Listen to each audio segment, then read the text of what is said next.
After the interview, we're going to be taking conversation and we're going to be answering your questions. For those people who have already called in to the conference room, we did ask you to please wait till after the show calls in. We are going to be taking questions on the material that's about this show that we're about to play. We're also doing our 2 free tickets to come to the live event, October 5th through 8th, Living the Mystical Life Daily. You must be a member to register. If you are not a member, you will not win the tickets. You must be able to attend the event. You also must respond to the email. There have been somebody else that has not responded to the email that we have sent them. So you must be able to do all 3 of those things. You must be able to come to the event, you must be a member, and you must answer the emails. Anyways, at the end of the show, we will be picking our next person who's going to win 2 free tickets to come to Living the Mystical Life Daily. Today's show we pre-recorded with Sethicus yesterday, and we wanted to do it for a specific reason. Present multiple points of view at a point in space-time. Recently, I did an interview on his channel, and now he's coming over here. So sit back, relax, and prepare to ask questions on this topic and material. Technical detail. Okay. Just pause for a moment. We have a massive loop back happening. Okay.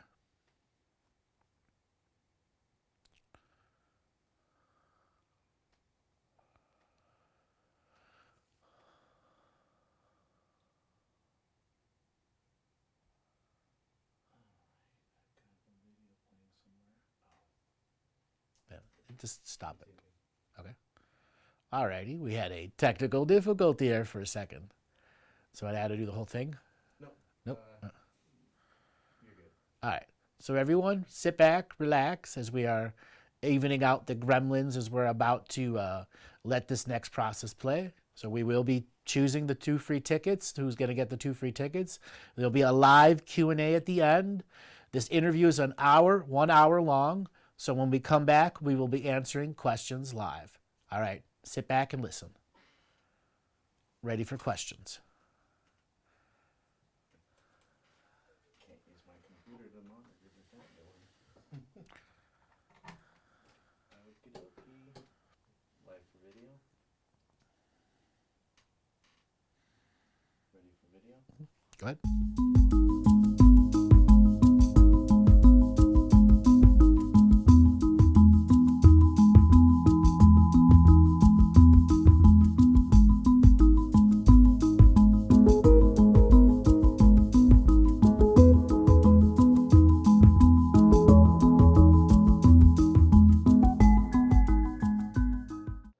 Welcome everyone to another adventure into reality. Today I'm joined by Sethicus Boza of Black Earth Productions. Welcome Sethicus, how you doing today? Doing pretty good, man. It's good to be on here with you, man. Yeah, we met just a short time ago through a random synchronistic moment, and since then we've struck up a friendship and we've decided to come and do another show. We had a conversation with you and went out on your channel. It's gotten an extremely big response. And now we're here to talk a little bit more. But real quick, introduce yourself to the people in my channel so they can get an idea of who you are. Sure. Again, my name is Sethicus Boza. I am a transformational psychologist. I am the founder of Black Earth Productions, the Blue Flame Healing Arts and Occult Science. And we are basically in the position to get people in the trajectory of know thyself. And then, of course, the depths of that and what it entails, how to unfold certain inner knowings that may or may not make sense to the individual. But getting into the arts of gnosis is something I find a lot of people talk about, but I don't personally know anybody out there that's specifically teaching these arts. And so this is what I really focus in on. And then, of course, getting into things on the cosmic level, which is, why we're, here as well speaking. Laying the right foundation, I'll say, for the spiritual progression that is unfolding now in 2017. Like I said in some of the other segments that I've uploaded, we've reached the end of what's known as the Great Year, the Atlantean cycle that we have been in for the last 26,000 years. And so now in 2017, with everything that's unfolding in context I'm talking about, it's really been successful so far. We have about a little over 130 students right now that are all in study and are experiencing 100% success in their progression. So it's going good, man. That's outstanding. Mm-hmm. As we were getting to know each other, our first experience was talking about the Union and Communion consciousness strike. And we had met just before the eclipse.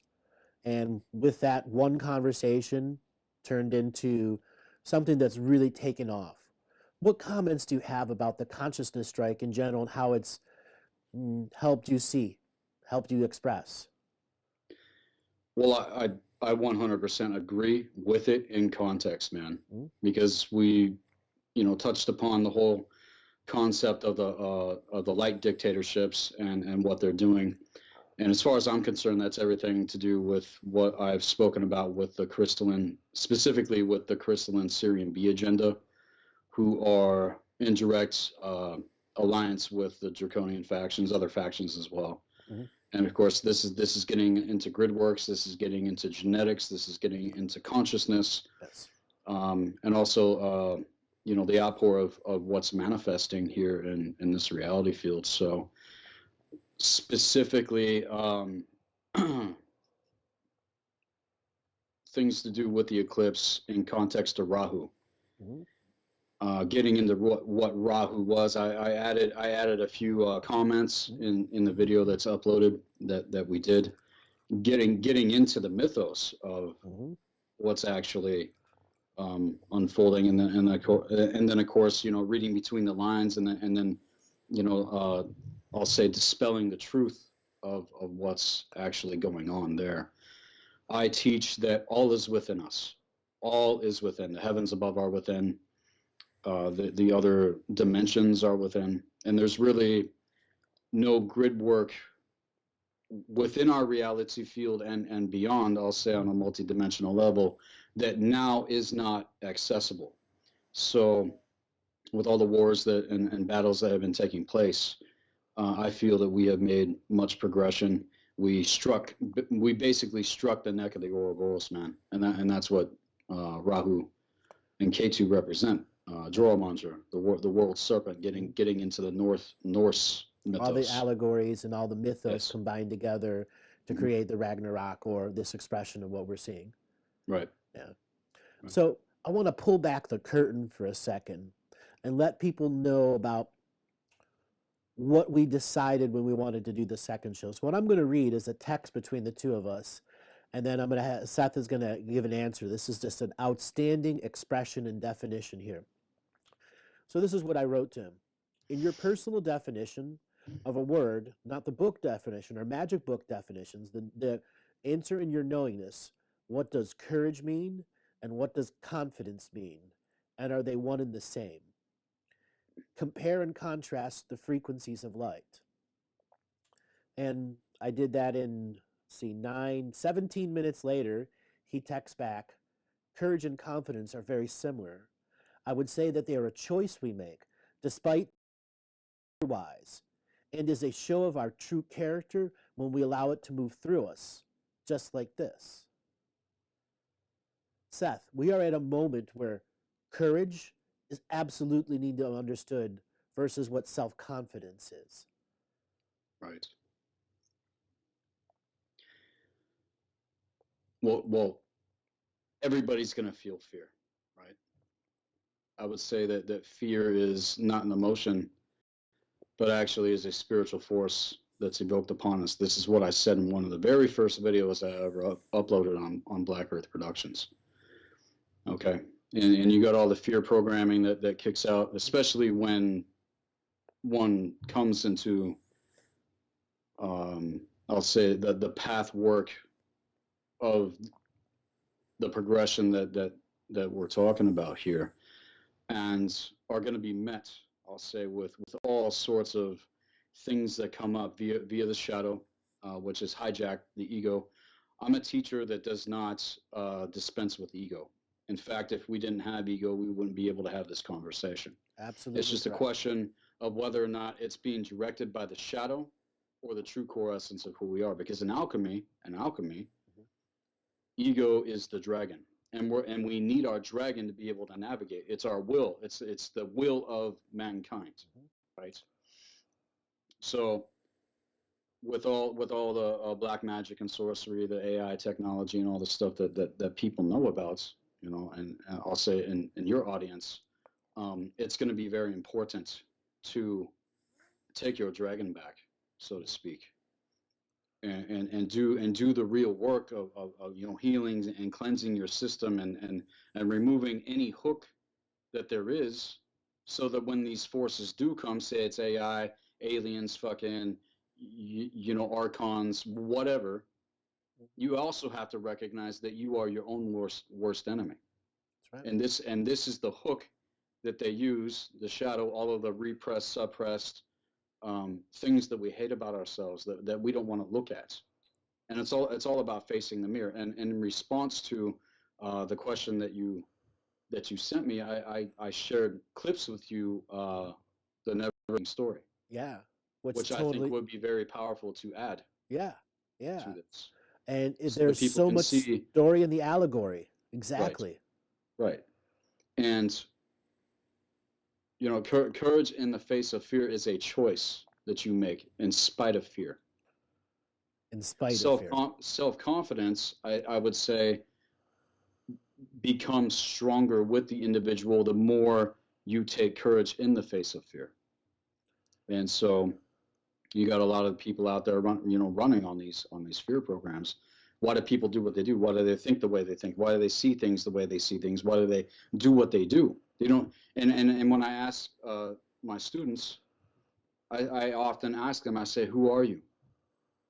And a lot of them are like, I don't know who I am, right? I know. That's why and that right there is scary enough, because we buy in to that inauthentic existence. And then we wonder why we're miserable, and then we wonder why we are in fear. And then when the true self, I'll say, presents itself to one through the mirror, the lens of perception within the unconscious, people are fucking scared shitless of that.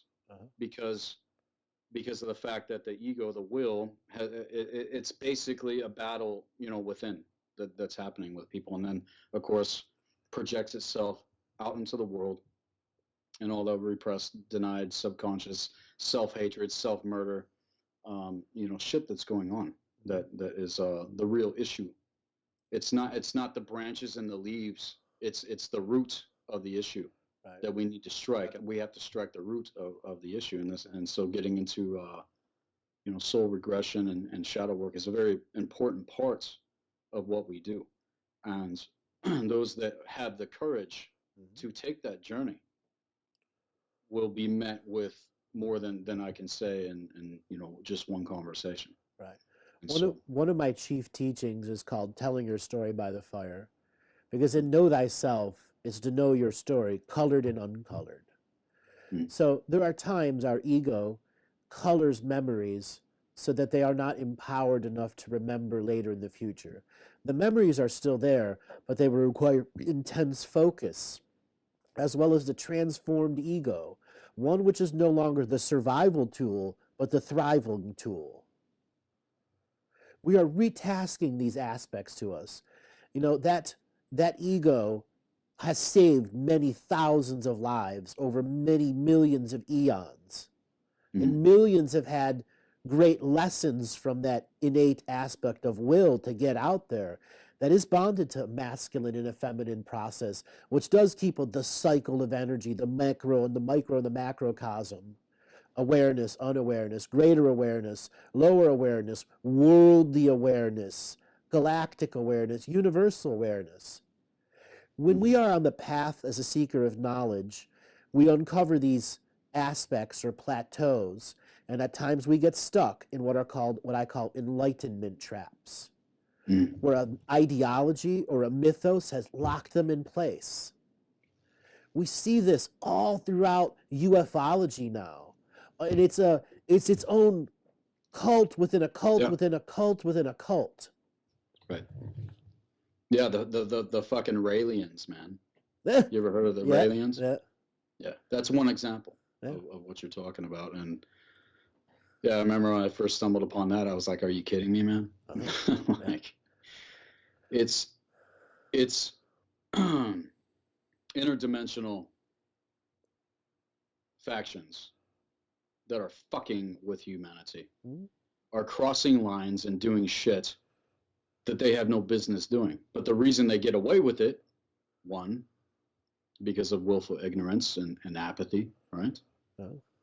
But also not having the courage to look into any of this stuff and then just pass it off as fiction. We were talking about, the whole concept of movies, earlier before we started, the segments, and how they are putting things out there on purpose, as and I see some of it even as a reverse psychology tactic to get people to pass shit off as fiction, when really they have to tell you what's going on so that the karma doesn't fall on them.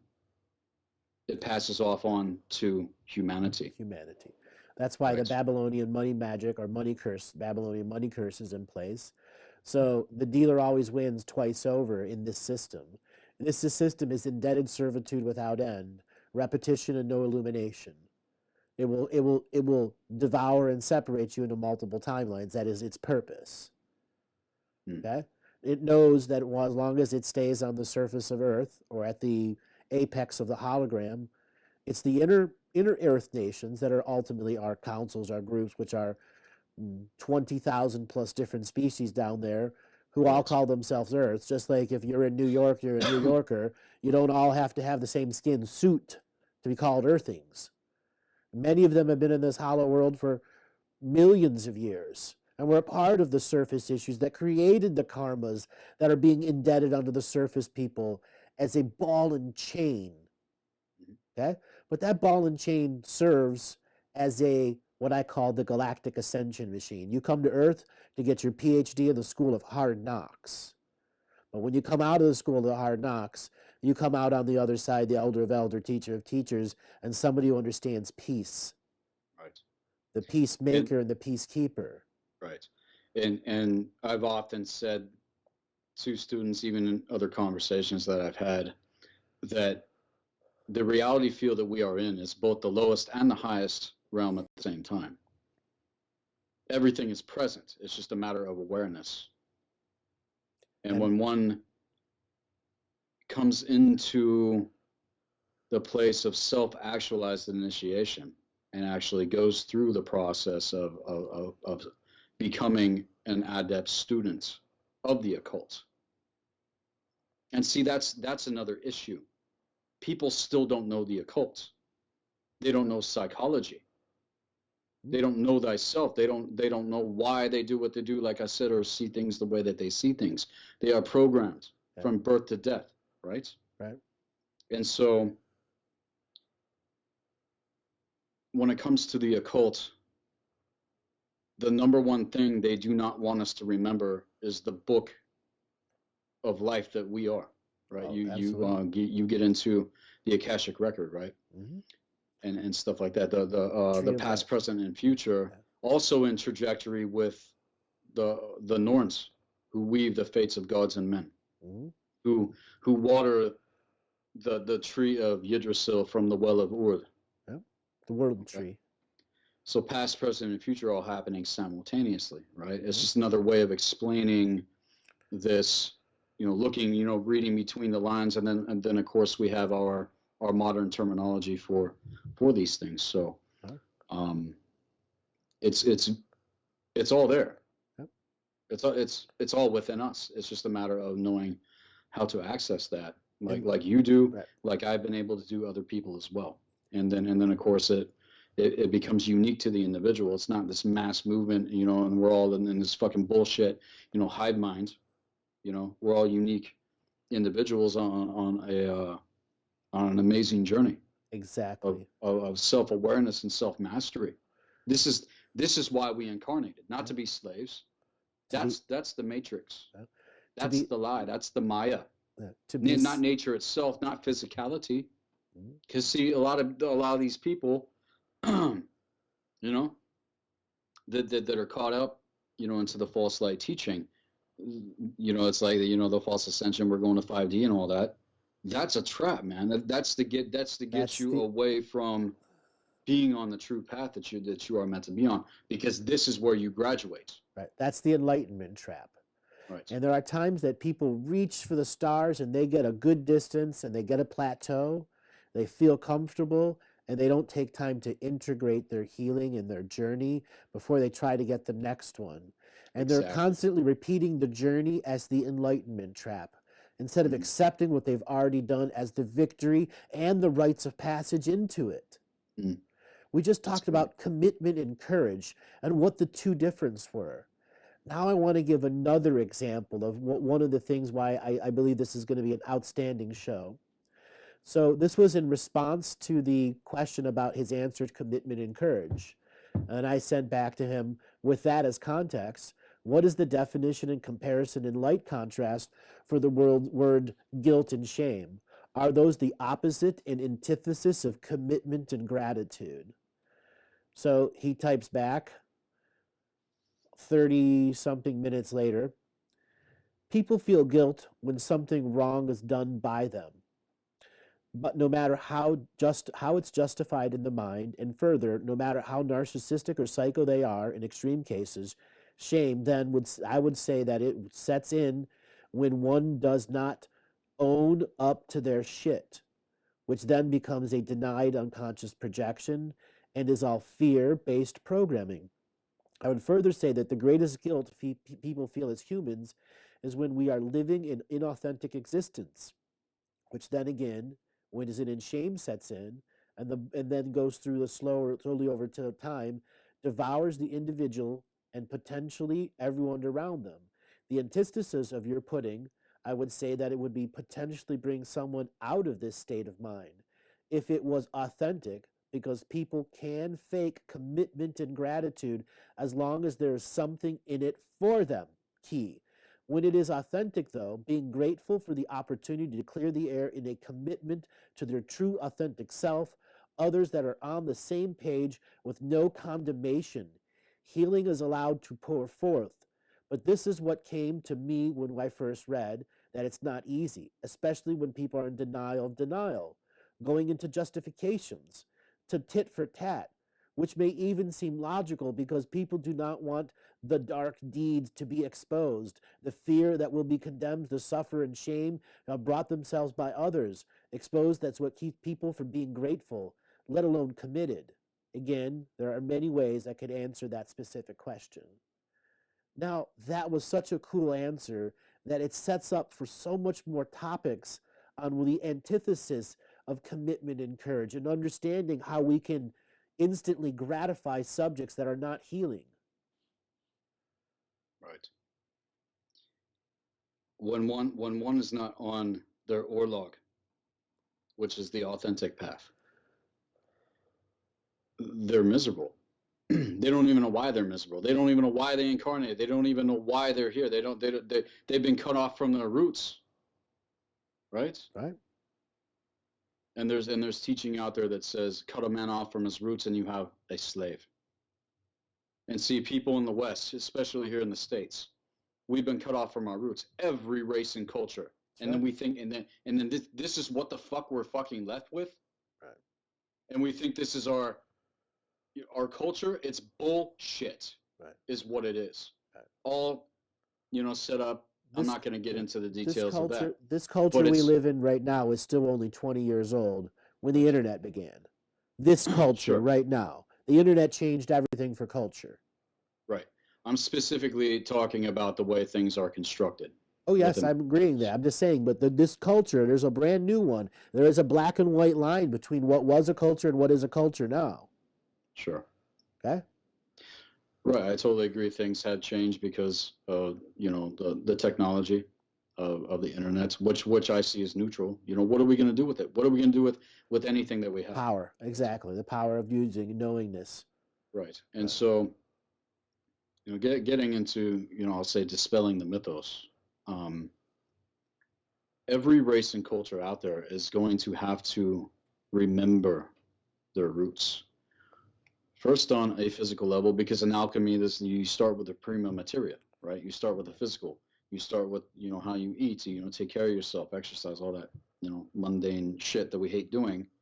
But it's necessary because a toxic individual is not going to be able to integrate higher consciousness. That's right. Right.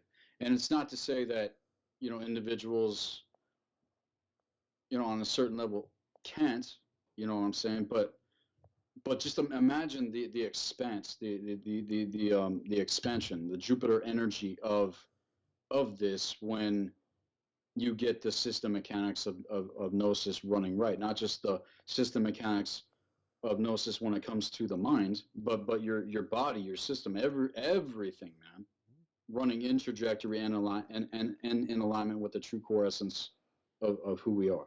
Okay, that's not easy because we basically traded off. Well, not us, and other people listening, but others do not know these things because they were made occult. They did not teach these things, in the education system. They don't teach these things in the university. So blue flame healing arts and occult science is essentially, you could say, a university, so to speak, where people can come and, learn these things about themselves and discover who the fuck they really are. And then getting into the higher occult sciences, it gets into things on a cosmic level. I start with the basic arts of gnosis. I present them with other systems of gnosis that are more advanced, then getting into the the higher occult sciences that all of us are in study with and walking this path. And then I'll say on the highest level with myself personally, it gets into Sade and Golder. And this is specifically the tradition of my ancestors, which is the tradition of the Western culture. Taking it back to the Druids, taking it back to the Scandinavian Viki and the Volva, and many of the other tribes that were in that area. But see, every race and culture had their wisdom council. Yep. That was all a part of the same thing when the landmass of Pangea was all together. You can take South America and Africa and put them together like a puzzle piece, right? Right. And so after the cataclysms took place, the wars and between the magicians and the sorcerers, took place. I have memory recall of this, man. You're talking about Akashic record stuff, right?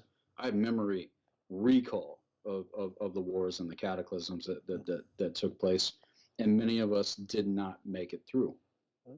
We were, the first and second seeding were completely annihilated, essentially. But it does not mean that those genetics and consciousness are not still held within the planetary Templar, because they are, and they are accessible. So it's just a matter of what you have to work with, and if people don't know what they have to work with, then they're not going to know how to wield the energy force once the knowledge presents itself. So one of my teachings is that Earth has 3 separate individual timelines.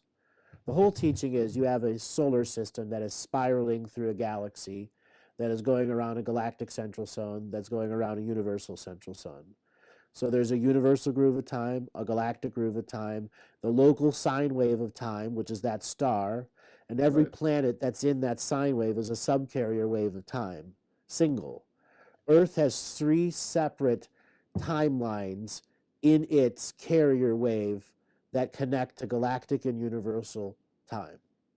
Hollow Earth has, in my expression, is where the ancestral frequencies that allow attraction of the sea of consciousness looking for experience to come to a place that has a space, that has infinite space in a dream world that still has a connection to galactic and universal time, for those to play at a unique expression.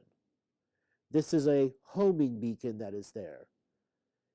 Humanity is at a verge where the restrictions of this old machine have fallen apart, where those that were within inside it came for a very long lesson on sovereignty. As I said before, Earth is the place where you get your PhD in the School of Hard Knocks at the galactic and universal and solar system level. Mm-hmm. This is where we graduate to be creator God beings.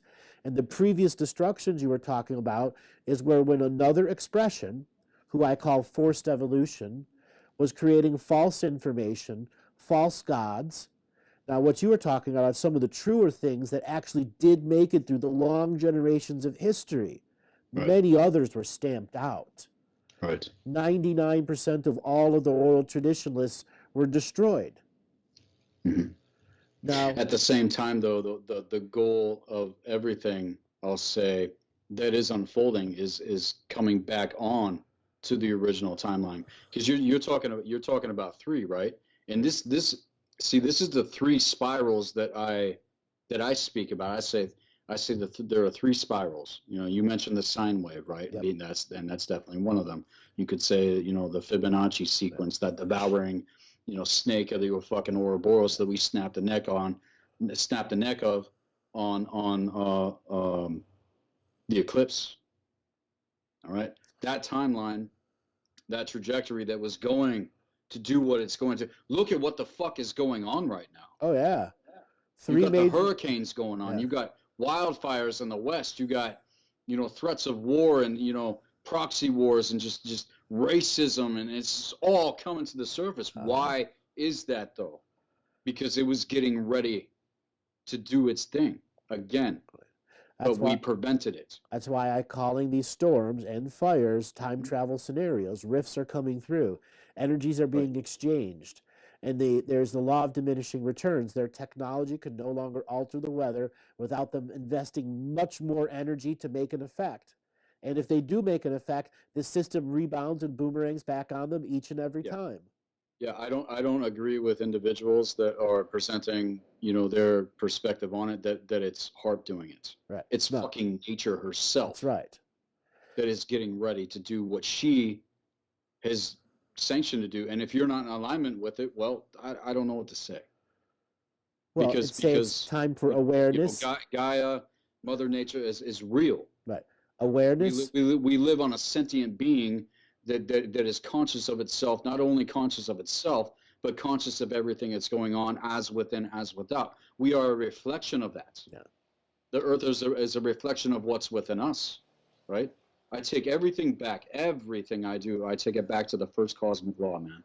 Yeah. It's all about your state of mind. Everything in the universe is a mental projection.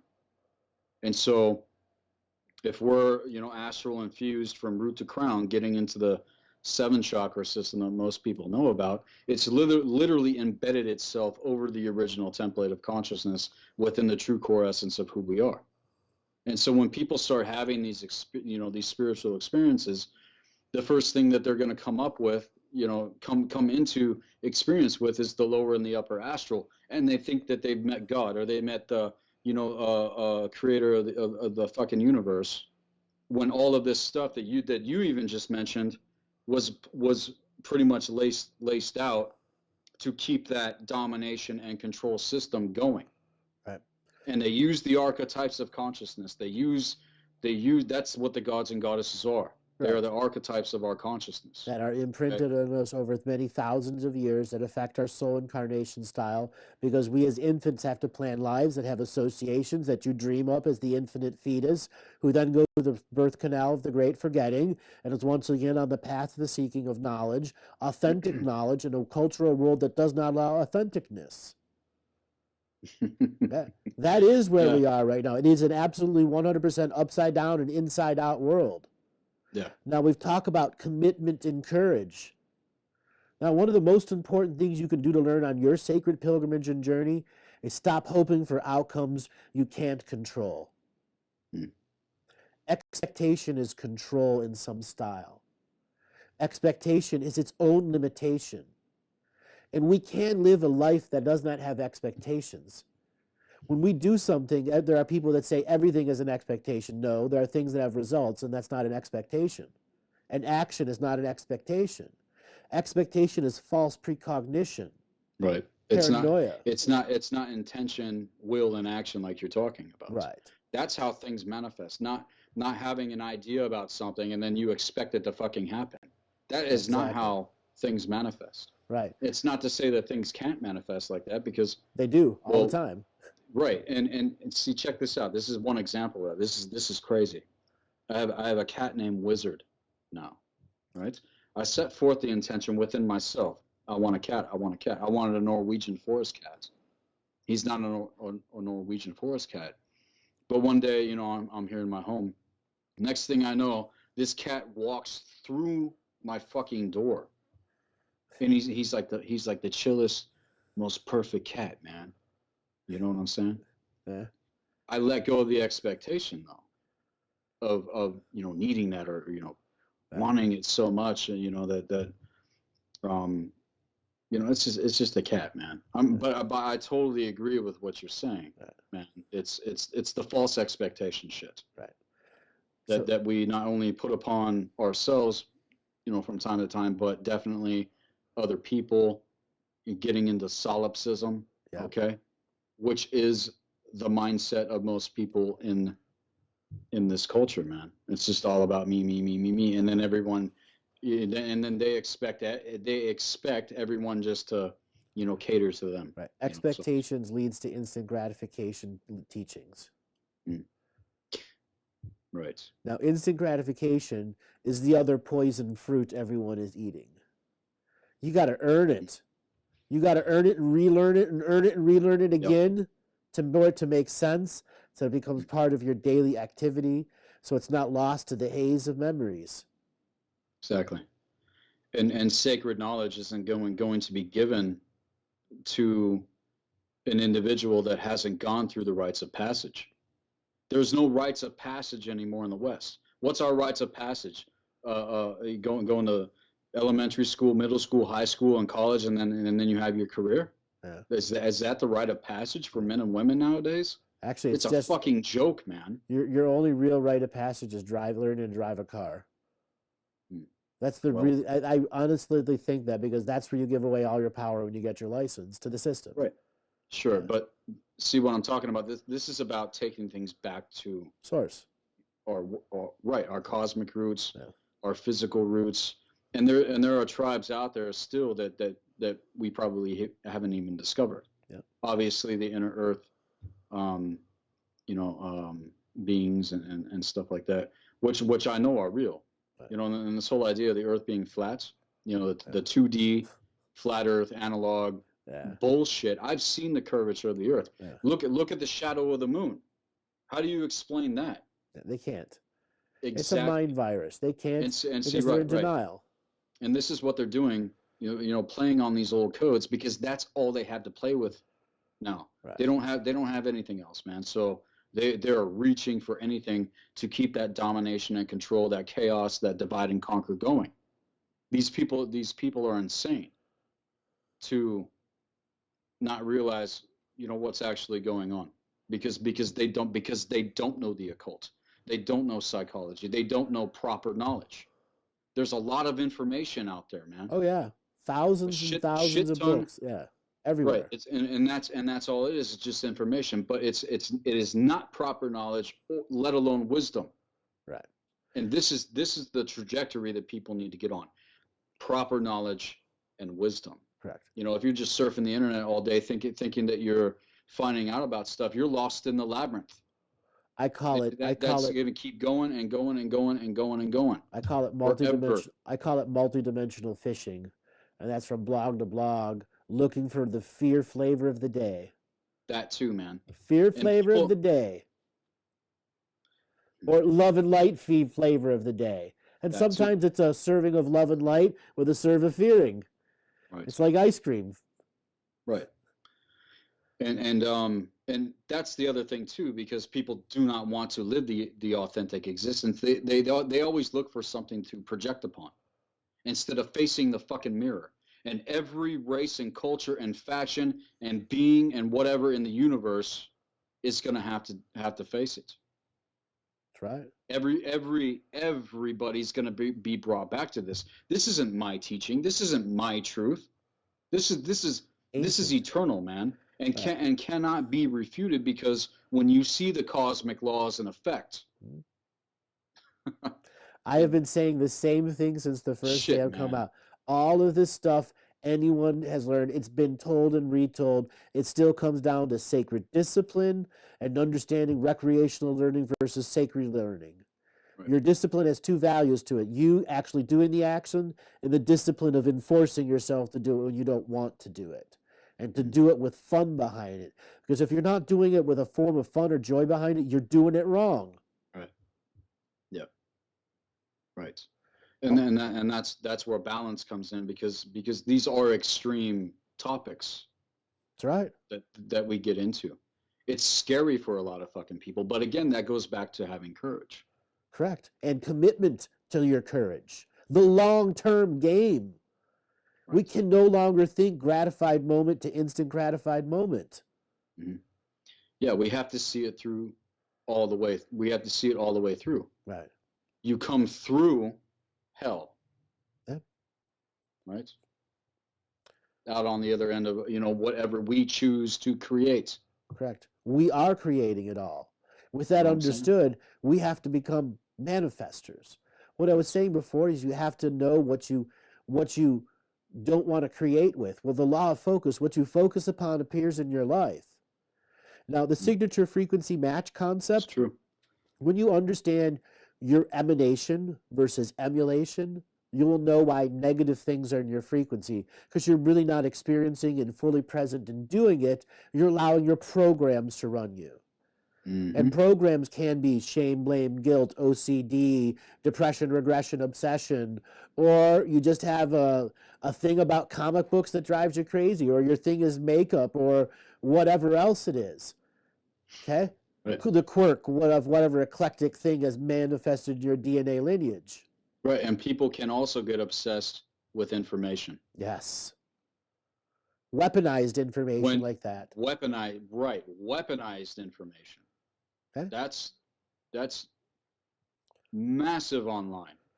Yeah. Why don't you go out into nature and find yourself? People have been doing it for the dawn of time, and it's worked. What? Right. Nature's not good enough for this generation? They think that they are going to find the answer outside of themselves. Nope.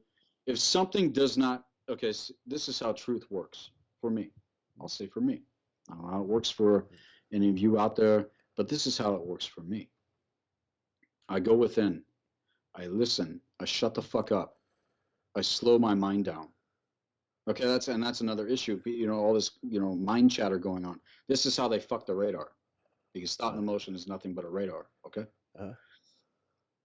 You go into that place of calming yourself, and you listen, and you embrace whatever the fuck it is that comes, no matter how scary, no matter how amazing, it might be. You sit with it and observe it. You don't allow yourself to be triggered out. You stay calm with it, and then, with the downloads that I'm getting, the activations that I'm going through, and stuff like that, I might not even necessarily be able to, articulate or explain to somebody what's being revealed to me. It's like I have to wait a certain amount of time before I can sit down and maybe write it out. You know what I'm saying? Because it's a lot that I get downloaded with personally. Okay. But people don't take the time to make sacred space, man. They're running out, they're running online, they're running, making posts, they're doing this, they're doing that, blah, blah, blah. And it's all designed to get people away from that personal gnosis. You know what I'm saying? And so when I go there, I make that a priority in my life, my path. You know what I'm saying? What I'm doing. I'm not putting this on anybody else. Other people are going to do whatever they're going to do, right? But if people want authentic, proper knowledge and wisdom, this is the way to go. And then after spending time, even years within the fulcrum, drawing the circle of the magician, like I talk about, then you can do some research and study and find a shit ton of references for things that are going to confirm what I'll say, truth revealed to the individual when they went upon the doorstep of it, instead of thinking that they're going to find it, out there. It's like they got everything inverted, man. Yep. They get us to look outside of ourselves for our identity, for our culture, for everything, and they got it all lined out, man. Yep. They got it all lined out, the inauthentic self, like, Yep. right? And and I attribute that specific teaching to Michael Tessarian, Yep. who I have great regard for. You know what I'm saying? Yeah. And so that right there, though, is it's going on all the time, and it sucks the life force out of us, and that's what they want. They hijack the energy force of mankind. Well, that's so they can harvest it. That's that sacred geometry system. That's a harness over there. Before we were just talking about weather, and I want to side note, I have 2 new videos that are out on that are all about weather and the hurricanes. And one of our private questions, conversations I had, I was telling you about how hurricanes are time vortex events, and that the waters, the mass waters that are reprogramming, are literally reprogramming the hologram at a rapid rate. We are at a time where, as you said before, nuclear war with North Korea, 3 simultaneous hurricanes in the Atlantic, a hurricane that just hit Mumbai, 2 hurricanes that just hit Hong Kong. All these major capitals are going to get an expression of karmic resolution on a pretty big scale. One of my statements is, what does it actually take to change the global narrative? Since the day I've come out in late 20, October 20, Halloween 2012, I have said nothing will happen tomorrow. The RV will not change. Your dinars won't work. The aliens aren't going to come and get you.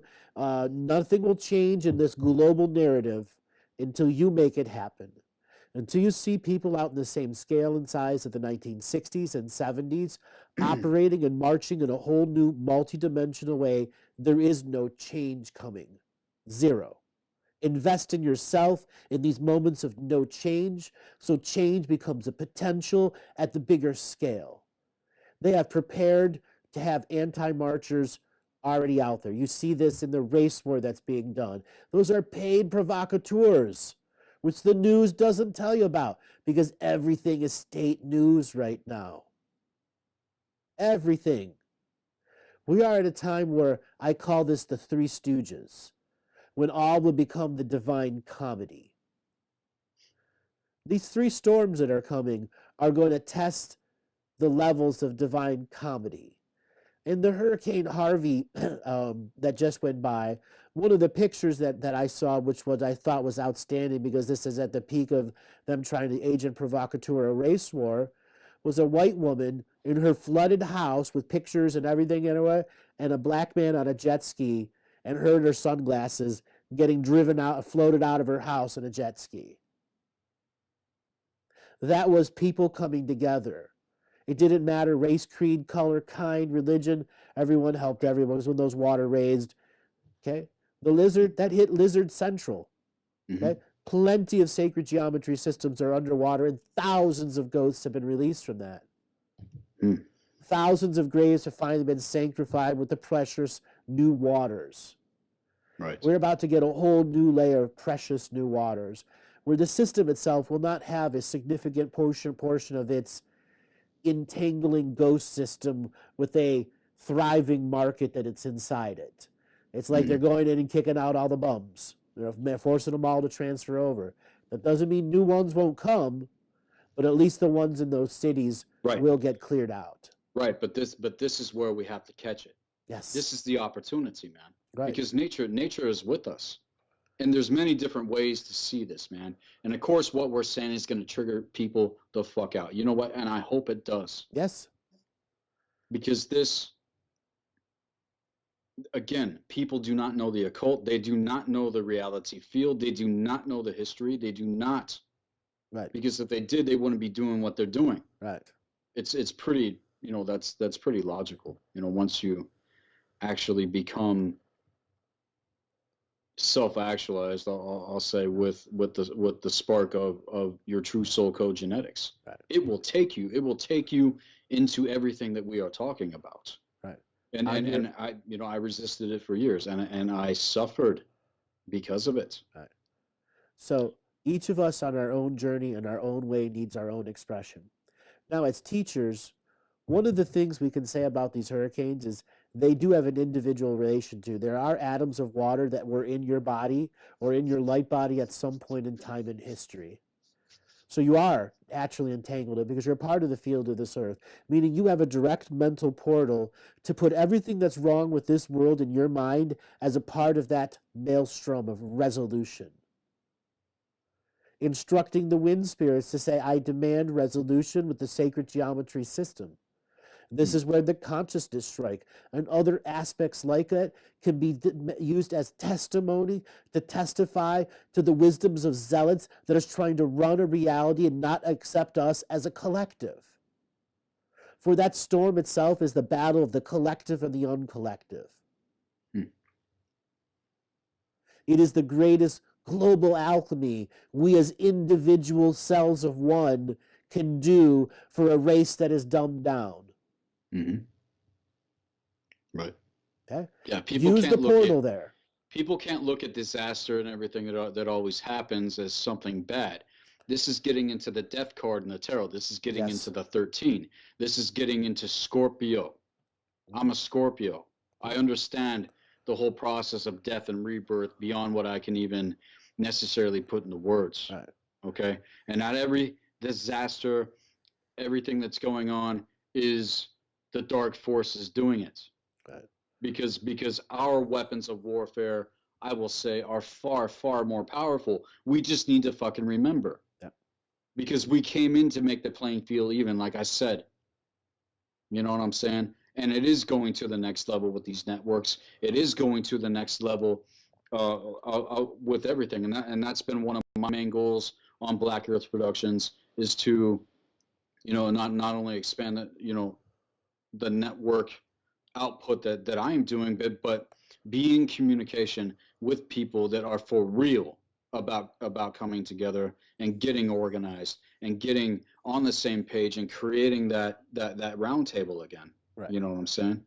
It needs to happen. Where are the ancient wisdom councils now? We got politicians. Where are the shamans now? You got fucking sports stars and Hollywood and all this shit. And these are the figures that the younger generations are looking up to. You got to be kidding me, man. Exactly. And so there are a bunch of forgive the colorful euphemism. There are a bunch of panty wastes, entitled panty wastes. Okay. Right. And I use those euphemisms. It's not a judgment. It's not a judgment on these individuals. All you got to do is look at the fruit on the tree. Technically, it's a judgment, but right. And that's another thing too. I'm not opposed to judging, because we need to judge. We need to understand the difference between judge and labeling. Everything. There's a difference though between judgment and condemnation. Yes. So there's that's another thing. Subtle line between judgment and condemnation, and then subtly and overtly controlling one through condemnation. That is some of the most ancient of ancient issues with humanity and other species itself. Now, each human being at this moment in time can take what they've learned from this show and use it to speak to that storm. You have Hurricane Irma, that I believe, as of today's date, 9/7, it should be hitting around 9/11. Ha ha ha. Irony of a Hurricane Irma hitting Florida on 9/11. And more than likely, it's going to ride all the way up the East Coast. And that means it could potentially drop 10, 20 inches of rain, raise the surf 10, 15 feet. That in itself is a disaster without even touching land. There's another hurricane, Jose, that's 15 days away.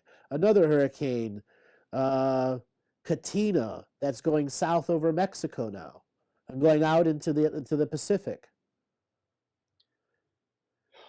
Okay, wildfires in the north, everywhere. Half of Montana's on fire. You look outside. Sounds like Ragnarok. You look outside my house. It is smoke and ash, And it has been like this for weeks now. It is so smoky, the sun looks completely different. What should be blue sky is all smoke. Right. Okay? Crazy what is going on. But this is also the moment of Three Stooges where the comedy begins. And what I'd like for people to do is to add some of your comedy to that storm. The storm is a karmic resolution storm. It is not looking for death. Harvey only lost 53. In 1884, 29,000 people were killed in one storm. In 1780, 200,000 people were killed in a storm. We have warning systems now. Today on my live call-in show, I had a person ask a question, should I stay and ride out? For those of us who want to stay and ride out Hurricane Irma, what do you think? And I told that person they're suicidal, that they're haunted, to want to ride out that Category 5 storm. And he's right in front of the storm, right in the downtown Miami. They're evacuating the whole city. Look what happened. Well, it sounds like the guy has some courage. No? Courage and commitment to what? Not illumination, potentiality of his death. Right. Courage to folly. Courage to folly. Because people can have that too. Right. They think that they're brave when really they're foolish. They're foolish. You see this all throughout the minstrels' tales, throughout the Middle and Dark Ages. How the mighty have fallen to the fool. Right. And what is the fool in the tarot? It's that soul spark, man, that people need to have ignited, so that they can become the magician and the high priestess. So they can and then go on the path, the real journey of self-mastery and self-illumination. When one learns to laugh at themselves in their darkest moments, you can heal just about anything. And not a dark laughter, an intense knowingness laughter. The irony, right? Yeah, the irony. When you get the universal joke of what you're in. Mm-hmm. Self-created illusion that I just have to use my genius to unweave around me. Exactly. And then they get stuck. They get stuck. They don't commit to leave the hologram. You know, they like mom's cooking and all these other excuses that they argue for. Right. Instead of stepping out and having courage, you know, to get out of that mediocre, mundane perspective of who they think they are, let alone in denial of their true gifts and talents and authentic expression. Right. And Bruce Lee even said it. It's very hard for someone to authentically express themselves, but one that can wield it can be the cause point. And that's what we are here to be. We're here to be the cause point. Yeah. We're not here to be the infected. We're not here to be the infected upon. We're not here to be slaves. We came to remember not only, you know, things that are, you know, going on around us. People need to be aware of the dark ones. People need to be aware of the archons and the daemons and the false light dictatorship and all that. That's fine. But where does it go from there? See all of that, if people aren't careful, they're gonna get stuck in the black earth. And this is why I call my channel Black Earth Productions, because that's the first stage of alchemy, is the blackening. That's what you got to go into. Right. The danger of it, though, is that you get stuck there and you never experience albedo or rebedo. Yep. You get stuck there because people don't. God, man, it's like Friedrich Nietzsche said, you stare too long into the abyss, it's going to stare back. Yes, the abyss stares back. Also, so yeah, laughing at these things. They hate that. They hate it. Yes, they hate it because it completely disempowers them. Yeah. If you are in fear, though, oh man, they come in and suck the life force out of you. That's man. right. But the minute you can laugh in the face of death, so to speak, that's when he opens the gates. And he's like, all right. The gates and then you start to integrate higher consciousness. You start to take in, you know, the higher grid works that are beyond the lockdown, right? And then from the core essence, riding your dragon, you know, the alchemical process, you'll be able to navigate and manifest and be a cause point for the ultimate good. right? Right. Because the ultimate good and the ultimate evil do exist. Oh yeah, they do. It's not yin yang. Yin yang is everything to do with the energy force, the positive and negative charge of the energy force. Yeah. Right? It's just a matter of who's wielding the energy force. Right. This is getting into Thor. You see me wearing the Mjolnir, right? Uh-huh. Very, very real with me. Mhm. And this is getting into magic. This is getting into the higher mind. This is getting into everything that the dark ones that have been, I'll say, holding jurisdiction over our reality field are no longer going to be able to keep from those to whom it's meant. Correct. They are looking for the new creative ways to influence us to dumb ourselves down. But the majority of us have heard everything they've had to teach over the last few million years, and we're not falling for the same teachings. The ShamWow ad, that's all it is to us. Right. It's We're not buying it's a it. labyrinth, man. Yeah, It's a feedback we're not loop. buying it anymore. We don't want to eat our tail anymore. Right. And their system has a bunch of missing gears in it, man. Oh, yeah. Like I was talking about with the Yggdrasil video that was uploaded on Black Earth Productions. Completely destroys their system. And they've used that for, a long time, Brotherhood of the Snake specifically. Yeah. So coming back to the original teaching that was once, present here in our reality field is what those of us that are here, like myself, I would say you and other people, and people don't have to fucking agree with anything that we're saying. In fact, I want people to question what the fuck I'm talking about. I want people to, if they can, come refute me, because I don't want to be sucked into some fucking bullshit. You know what I'm saying? Mm-hmm. It hasn't happened yet, but that's not an arrogant statement, because I can prove 100% everything. You know what I'm saying? Yeah, I get what you're saying. And so what we'd like to do is encourage everyone to come into the chat room and the video on YouTube that's just going to be put out, or on Facebook, and start a conversation to the hurricane using these teachings here about the day of resolution, the Rahu, all of this information. Give it to that storm. And for all of you that are listening to long after the storm has gone and come and passed and it has remained in history, for those listening into an archive, we have a special teaching for you. That storm is still existing, and you too can still get resolution, because you're all of your past, present, and future lives simultaneously existing. That's the Norns. All right, brother. Yeah. This has been an outstanding show. Why don't you tell people how to get a hold of you? Yes. If anyone wants to get a hold of me, send me an email at blackearthproductions@hotmail.com. You can also check out the website at blackearthproductions.com. I highly encourage people to check out our services page.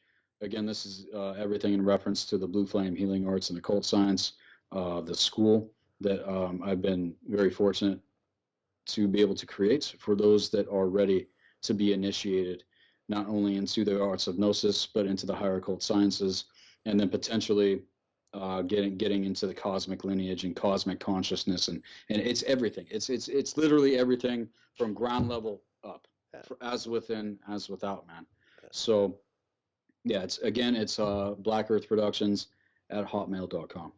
Outstanding. I look forward to having you on another show where we can Incredible interview. We're going to be having Sethicus on here in just a moment.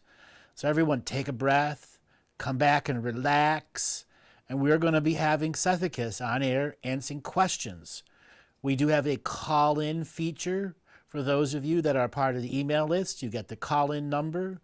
For those that are in the members area, we have a chat that you can ask questions. Those that are on the YouTube side, please put questions in over there. We have about 40 minutes left in the show, so we are going to be taking callers. So, Robert, as soon as Seth is on, bring him on, and I'm going to go ahead and answer some questions from the chat room, as we have our incredible, powerful, technical wizard, Robert, there. de-haunting our wonderful computers. He's got 1, 2, 3, 4 computers, 5 computers in front of him. All right. We got a lot of people saying thank you for this. So, traveling busboy, self-created illusion, step out with courage and authentic expression, laugh in the face of death, ride the alchemical dragon of ultimate good, conversations with the storms of resolution. Thank you, traveling busboy. That was outstanding. Everyone, we're going to up the game a little. Process and integrate what you have just heard. One of the reasons I brought Seth on is because he's potent with power, present within his body, and capable of understanding multidimensionality. This is the essence of what we are trying to pass on to you, the listeners, to bring in teachers of all forms so you may discover the nature of self-illumination. So come on, engage that super genius and put in a question that's going to challenge both Seth and myself. Who's got the power? Who's gonna interact with their super genius, their uber genius? We have Seth. Seth, are you there? Yes, I'm here. How's it going, man? Great. We had a cool ass interview, didn't we? Yeah, it was good. I'd say it was I can't hear him. most definitely potent. There we are. So Seth, we had a really incredible interview. Yeah, can you hear me? Yeah, I can hear you now. Great. Yeah, it was potent, man. And there's some people in the chat that are saying that it was pre-recorded. Yeah, it was pre-recorded. Yeah. It's not pre-recorded now, so. Yeah, this is called preparing for an audience. It's what professionals do. We are not two cowboys from internet podcast land.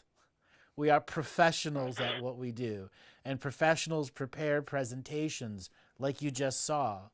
So instead of going instead of going a script, we went through a flow, an organized flow that allowed both of us to do what? Be our authentic self. That is what we are trying to pass on, the intention of understanding the illusion and delusion we live in. So Seth, let's talk about commitment and courage again, and how those two are so misunderstood. Okay, what all people are going to have to do is go back and listen to what was said. I mean, I'm not sure what you want to get into now. Commitment. Expounding upon that. I mean, if people have questions. Yeah, we're going to take callers in just a second. Commitment is that ability to say, I'm going to follow through and do something. And the courage of commitment is long term, what it takes to really go through the processes and changes that are there. And this is one of the things that so many people are held up on. Right, and if anybody's going to come on to the authentic path of initiation, I'll say, you're going to have to see it all the way through, because a lot of people, unfortunately, they give up. They give up right in the beginning when things seem hardest. You know what I'm saying? But this is why encouragement and empowerment is so important. A lot of what I see going on in network is people talking shit to one another. Self-righteous, thinking that they're right in their own eyes, when it's meant to be a place where we come to explore instead of banter back and forth. I call them the pontificating philosophers who talk all the time but never practice their what they preach. They simply pontificate with philosophy, never knowing the real struggle, following ideology. Right. What I encourage anyone to do out there that's listening, if you have something to say, then present something yourself. And stop talking shit about those that are actually doing something. Yeah. And join in with the evolution that's taking place. Part of the crap talking comes from the nature of the internet, where no one has to be them authentic selves behind a computer. So Seth, because nobody's held accountable. Yeah, exactly. Nobody's held accountable in this sort of realm that we are dancing in. Exactly. So to speak. So when we allow ourselves to be accountable to one another, then growth can occur with spiritual maturity. Sure, spiritual maturity is the object which everyone wishes to have but never understands how to achieve it, let alone to integrate it into the adult you. because so many programs come into us at such a young age that we don't have a clue of how to undo them. It takes time. Yeah. So It takes time, and you know, broadcasts like this do trigger people out. I'm glad it does. Yeah. Because that's what it's meant for. And then, okay, we're just gonna go get thrown into a feedback loop with that and miss what was just said over the last hour. That's the thing. So I feel that everything's going to the next level, and I really appreciate you having me on the live stream now. Outstanding. So we're going to take our first caller. I want everyone in the call room to understand this is for asking questions about the interview. If you're asking for a reading, you'll have to wait till Tuesdays, the next show. Please, this is asking questions about the material. First caller, Robert. Okay, we have Jackie from Queensland.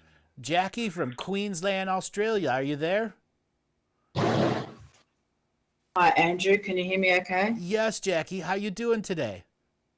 Yeah, I'm good, Andrew. Thank you. That was an awesome interview. Thank you both so much. Been listening to you both for quite a long time.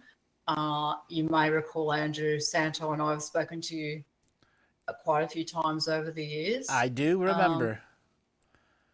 What I'm tuning into as far as a question at the moment goes, you might remember just the other day, Santo had a big conversation with you about his Father's Day experience, shall we say? Yep. What I was tuning into on that day energetically was a multi, and you probably got this from Santo, was a multi-generational Black Widow entity, shall I say. Yep. Female, but not feminine, but powerful in and of itself. And I guess my question is, in terms of helping the wider audience here today, some strengthening exercises or suggestions to all the listeners. It's rattled me for a few days. I held my ground, shall we say, at the time, and didn't, although felt some triggering, didn't sort of throw any hand grenades in the general direction myself. But always you've got to come from within to without and choose to stand your ground / walk away. And it's always difficult to deal with those situations in your personal family life. So any, I guess, advice for anyone will be particularly pertinent given the times that we're in. Thanks. All right. Outstanding questions. Just so I'll give a context. Last week, her husband Santo called in and talked about a situation where the daughter had a meltdown and it was a full-on ancestral haunting going on. And it was very shocking to the scenario. And what she's asking is for a way to fortify the energies after this massive ancestral explosion and haunting. And both Sethicus and I have different ways of fortifying the reality.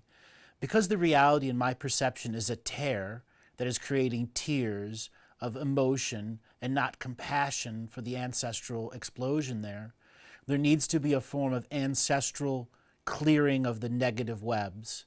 There are certain ancestral frequencies that use and abuse our vagus nerve, which allows a form of precognition. So you have entities such as the daughter, who's an extreme in emotions, where the vagus nerve goes active and connects to an ancient self that did not like Santo or you or the entire environment that they were in, and it went through time-space, through the vagus nerve, and was translated into this multidimensional karmic ancestral meltdown, much like a nuclear reactor on a very ancestral scale. You are suffering from fallout and radiation. And this is what you must reject in your vagus nerve, in your part of your precognition, in your preeminent skills. The skills you've earned and learned over many years have this karmic nuclear waste within them. So it is a cleansing and purifying of your sensation organs, mind, body, and spirit included. a complete and total rejection of the previous frequency of time, done in a ceremonial format where the two of you pull this energy out of your aura, pull this energy off your skin and flesh, reach deep into each other's body, and remove as a signature frequency. This can be ritualized and ceremonialized. One suggestion I say is when you are pulling energy from with each other is grab a bottle of alcohol, clear alcohol, the highest volume of alcohol content that is not rubbing alcohol, actually brewed spirits, put it in a spray bottle, and you spray it over the front and the arms and the sides, and you do this pulling action while the other is describing getting that energy out of your field, because it is from another point of space-time, acting as a lineage curse, creating a karmic meltdown that has negatively created tears within your Ansanto and hers field. And your goal by removing this is to send it back to its original point in space-time so it has no potency and presence and power in your space. Okay? Those are words that require intention, that require belief, that require sacred discipline. So for the audience that are here and listening now, both Santo and his wife are quite experienced in multidimensionality. And because they asked this question, it was connected to another show, I want to give Seth a chance of how he would respond when somebody's having an ancestral karmic meltdown on a Father's Day, completely abusing everyone in their scenario. Well, you mentioned the vagus nerve. Yep. Okay. And this is where a lot of the programming is embedded within our system, specifically with the Jehovah's Seals. And that's a lot to get into. That's a total other segment. But the vagus nerve runs from the bottom of the left foot up into the heart and then up into the head. And so getting into the idea of having implants, holographic inserts, seals, blockages. This is a major part of where they are programming a lot of the unconscious hooks that they have basically used to cut us off from the memories and knowledge within our blood codes. That's everything to do with the ancestors. And right now in 2017, specifically 2017, the blood codes are activating for all races and cultures on the planet. That's why all of this stuff is kicking out. This is why the storms are happening. This is why the earth is responding herself. Because not only is it the blood codes that are activating, it's the spirit and soul of the planet itself that's activating. So everybody's going to feel this whether they want to or not. And those that have been doing the inner work, those that have been gathering their own oil, are going to be able to ride the waves of what's actually unfolding now going into 2018, and then, of course, going into 2025. All right? But those that haven't been, those that don't know the seriousness, I'll say, of what's actually taking place, you're going to be raked through the coals whether you like it or not. And so all of the fear programming that is there is going to basically show itself through the mirror of the unconscious. And it's a matter of choice whether or not you're going to self-destruct or you're going to rise up. It is in And that there's a lot of go ahead, man. It is in that rising up strength that all the seekers of knowledge must understand. That's that commitment and courage to heal yourself, grow within yourself, and not allow others to siphon and steal your goodwill and energy.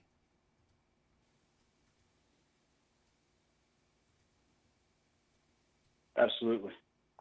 And it's the self-murdered individuals, the vampires, the narcissists, the sociopaths that are really going to have a hard time now. The elites, all these dark factions, everything that they have created, they're going to have to face themselves. And so getting into the concept of co-creation, what are we going to choose now to co-create with one another? Because everything on the planet right fucking now is changing. Everything, right this second.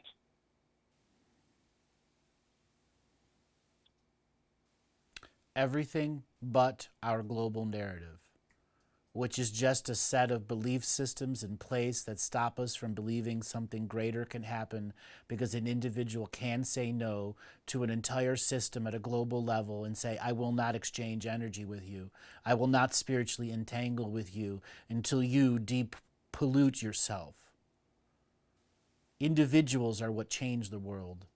The global narrative is just something we adhere to each and every day. All right, so I want to move on to the next caller. Thank you so much for calling in. All right, next caller that's got a question for Seth and myself. Next caller is from the Minnesota area with the phone number 6886. Minnesota area, are you there? Minnesota, going once, going twice, going 3 times, Next caller is... Okay, this is from the Missouri area. Caller from Missouri, are you there?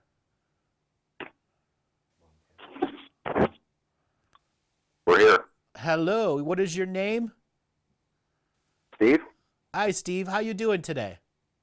We're doing well. How are we doing, Andrew? Doing great today. What questions do you have for Seth and myself? Mostly not really. Much of nothing. I was just intrigued and interested at the whole conversation and everything about the weather and everything that is going on at the moment. Go back with hurricanes. Basically, I think you're describing them as time travel rivets, or is Yes. that how you're explaining them? Yeah, they are rifts in space and time. There's thousands of individual spatial portals that are transporting things through time. And some eras of Correct. time where beings had much denser light, so they can come here and live 1 or 2 seconds of a super dense light being, and it's like many millions of years living here. It is balancing the karmas that were abused during time travel as an erasure of original species, or time travel as a reality-altering weapon, in which billions of other sentient beings, separate of the big battles that were going on between the Star Brothers and Sisters, who were also affected by negative weapon-based systems, who lost their individual experience during the uncreational events that were then forced into repeating loop scenarios. These storms are resolving the repeating loop scenarios, and these storms are creating trillions upon trillions of watts of electricity that is going over an entire coral sea that is in an ocean of salinity, that is a giant battery, that is charging the continental area, that is re-imprinting fresh water that has been exposed to the highest layers of electromagnetic sun frequency, because thunderclouds go to 60, 70,000 feet. And thus the hollow pressure in a system, which is creating an imprint upon the area, which is literally bathing the entire area in a complete regeneration of frequency at the programmed water level. That is what these storms are doing. Yeah, so then, like you were saying before, I can go on the internet and, I mean, people talking about it's self-controlled or it's a weather machine or someone, and like you mentioned earlier, that obviously they're trying to control it and they're not in control. And It's the law of diminishing returns. The more that they put into it, the more that it hits them back, boomerangs back upon themselves in ways they cannot control more. In the law of diminishing returns, they would require tremendous amounts of energy to change it. And what I actually said in those weather interviews is that its highest potential is to go up the East Coast. And I said the other potentials is it takes a full-on hit, meaning the system is allowing the hit to take place, giving up its ghosts and negative karmas in those particular areas. And Florida, Ponce de Leon, all the other super negative things that were done to the entire Indians of that area is being wiped and washed away, and whole new frequencies of ancestral energies are being resolved. Thanks for the question. We're going to move on to the next caller. We're just going to pound through as many callers as we can here. All right, next caller that has a question for Sethicus and myself. Next caller is Cheryl. Cheryl, are you there? Yeah? Hello? Hi, Cheryl. Where are you calling from today? Hello, Cheryl. Cannot hear you, Cheryl. You can do it. We believe in you. You can unmute.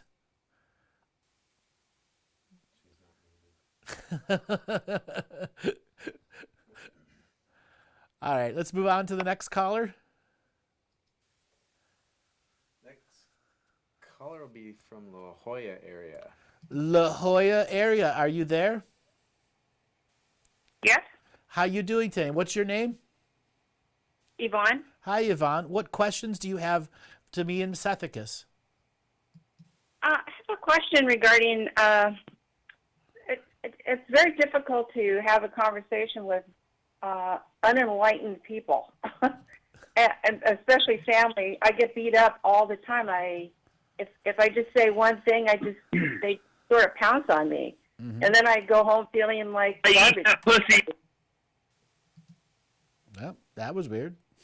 Our guy is back. Can you hear me? We have a troll that we have to kick out frequently that's trying to hack our system every now and then. It's Conference locked. Yeah. Anyway, sorry about that. Go ahead. Basically, I have an issue with friends and family that don't like to hear other alternative views about what's going on. And I generally just get beat up. Mm-hmm. So you want some advice? I'll respond to that. Go ahead. Thank you. I'll respond to that. Here's the thing with truth. Truth will always go through 3 phases. Okay? Okay. First, it will be rejected. Second, it will be violently opposed. Right? Okay. And then third, it will become self-evident with the individual once they, realize these things for themselves. Everything that has come to me, I'll say, was not forced upon me by anyone.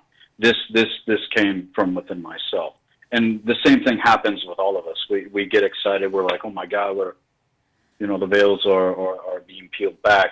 And then it's like you want to run out and share these things with other people, but it hasn't been actualized within them. That spark, that I was talking about with the Fool card in the tarot deck, which represents that soul spark that you need to become initiated onto the path, so to speak, onto this pathwork. So it's going to cause a separation to take place, and it happened with me. I had everything stripped from me, all my friends, my family, everything. You know what I'm saying? I went through years of basically having to be alone. But the secret with this process is that when it unfolds, it's all designed to literally put you in the position to find out who you really are and remember who you really are and go through the process of healing and cleansing and purging that's necessary for you then to be able to, in the future, go out with wisdom, because you don't cast pearls to swine, so to speak. Mm-hmm. Right? Right. Because when you do, like it says, and again, certain writings aren't. I will not attribute to Christianity because that shit was stolen. Okay, this is ancient eternal teaching. When you cast pearls to swine, what happens? They trample them under their feet, and then they turn to tear you into pieces. Yes, and so we must be right, and so we must be wise with our intention. This is a very personal, subjective thing that happens to an individual. Again, this isn't like a mass group, movement, hive mind. We're all one, going in the same direction. Each and every single one of us are on a very, very unique journey at the same time within the reality field on a level of multiplicity. I'm not one that agrees that we're all one. If that were the case, if we were all one, actually, I'll correct myself. The collective consciousness layer, I'll say, within the chakra system which is everything to do with the construct of the perimeter of the chakras. The collective consciousness level is the absolute most important to the dark priesthood, because they know if they can control the collective unconscious, which is what we see going on with all the bullshit in the world, then they can, essentially position themselves as the gods, which they have for eons. But the hour that we are in now and everything that's coming forth, as far as the sacred teaching that I'm presenting, completely shatters that paradigm and puts the individual in a place of being totally sovereign. But you're going to have to go through the initiation process, which all of that with your family, your friends, whoever, it's going to happen. Okay. It's going to happen because when truth speaks and someone isn't ready, they're going to automatically gnash their teeth because that what you're speaking is coming up against the programming within these individuals, and so this is why though, and so I want to empower you and encourage you. Thank you. To keep going and stay focused on what you're doing, and don't worry about what they say or do, because if you do, then you're going to get sucked back into the old patterns and things that you're working to come out of yourself. Just ban 'em. You can't save anybody, okay? And it's a hard lesson. It's a hard lesson, but it's necessary for the path work that we're talking about. Okay. Well, thank you. That's a boost, because I tell you, I just got beat up so badly yesterday. I just been crying half the day. I can't believe that somebody with my own son would treat me like that. And and I didn't say much. I just made a few comments about Harp, and I got ripped in shreds. And I just sat there dumbfounded. I couldn't believe it. So I guess I'm not allowed to say anything. Well, you are. You can say whatever you feel, but always remember you create what you speak. Right. This is another occult secret, and this is another reason why the cause and effect law, cosmic law, is an operation as well. Because if you just get out there and you just start speaking whatever without any real proper knowledge or wisdom, you're not going to know how to navigate the waters when the storms come, right? And that's everything that's going on right now. Everything's getting kicked out. Everything's coming to the surface. People are getting triggered out. Okay. And then projecting their own unconscious fears, into the situation, because, fear of the unknown, fear of death, fear of not surviving, fear of non-existence, and when someone is presented with the truth, it can be very terrifying. You're either going to be raked through the coals with it, or you're gonna choose to make a ritual. And I encourage people to come onto my channel and check out the video that I specifically made called "Drawing the Circle of the Magician." Okay. This is protocol when it comes to the occult specifically, because if you're not drawing your circle, then you're going to be getting hit with all these flaming arrows, so to speak. Okay. Thank you. Mm-hmm. Our previous caller also had such a similar to your scenario, where the atomic meltdown.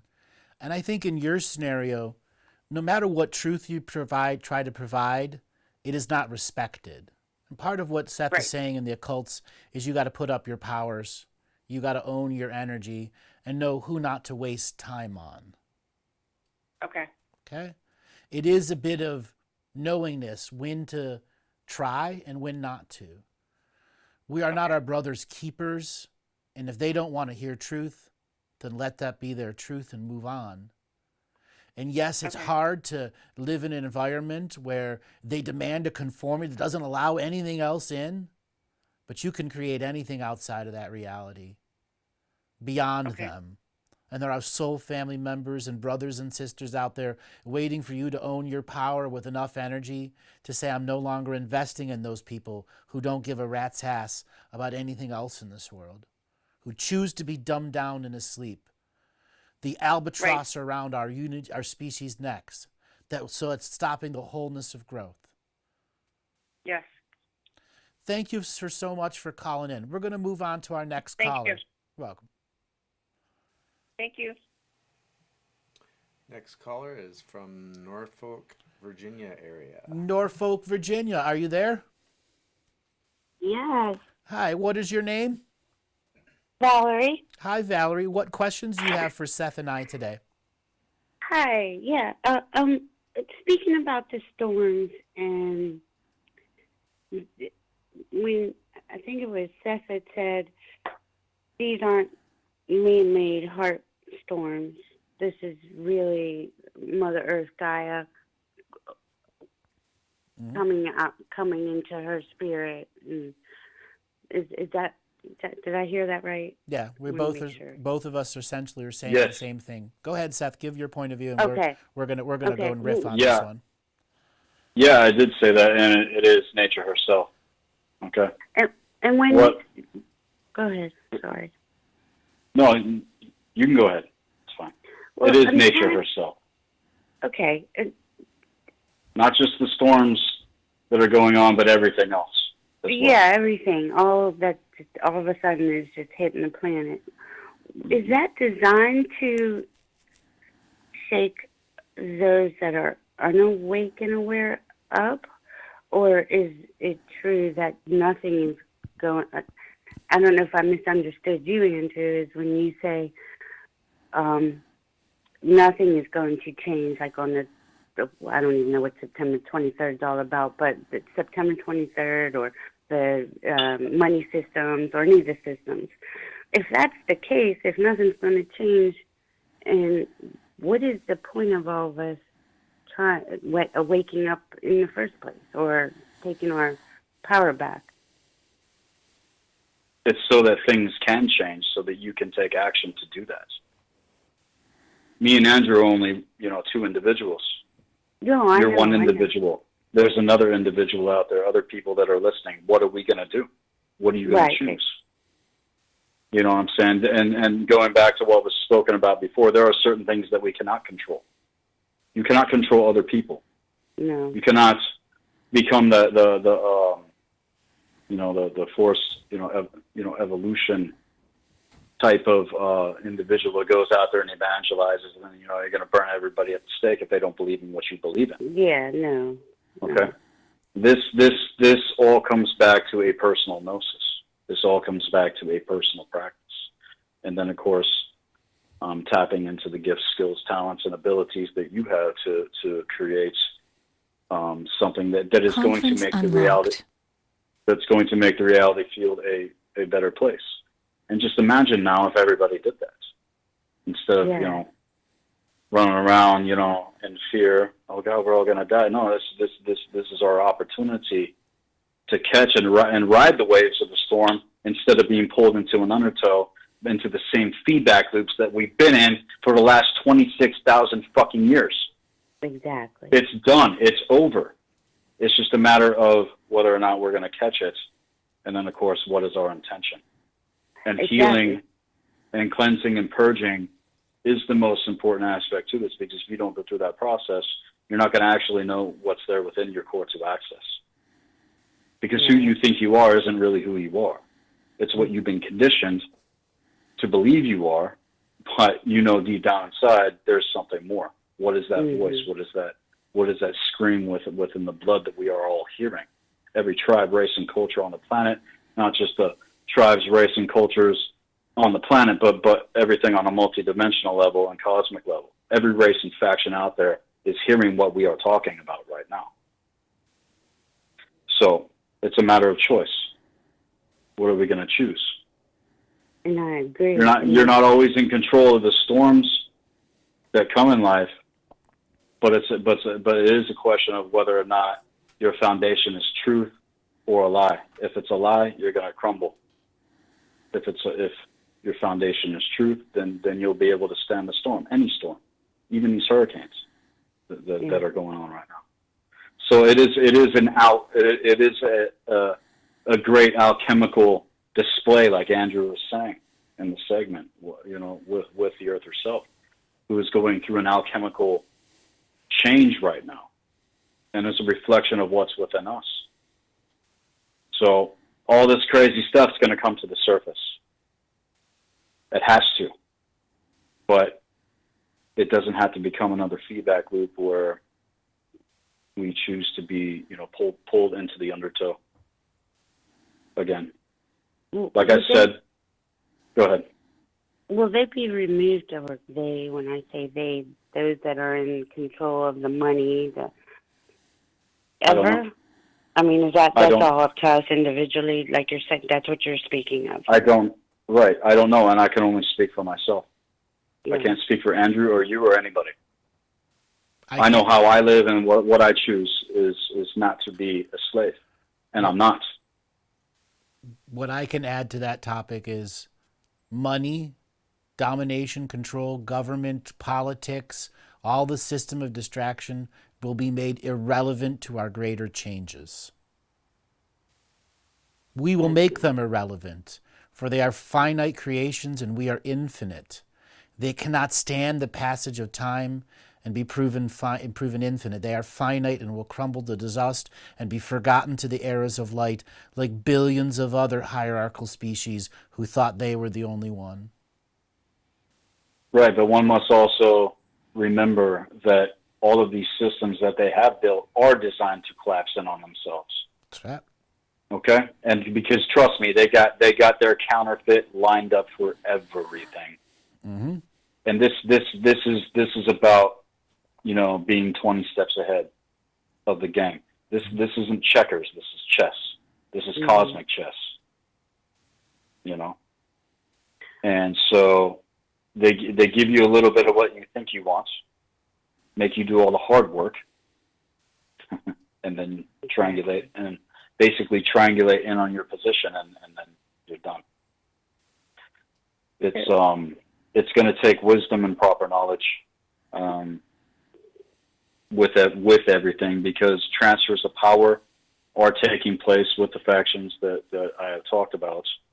And so if we don't catch it, then they're going to get their time on. And they probably will, because there are people here and within this reality field that are allowing this to take place. And that's the thing.